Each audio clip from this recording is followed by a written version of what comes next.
Magandang hapon, narito na mga balita sa inyong PRTV News Break.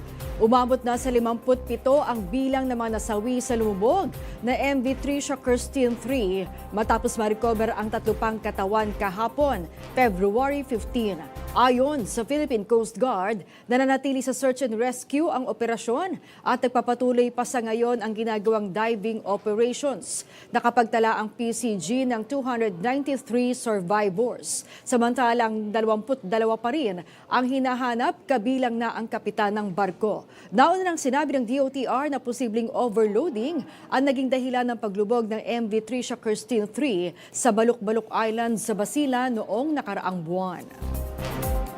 Itinutulak naman ng Education Department ang trimester system sa ilalim ng tinatawag nilang Holistic School Calendar Reform.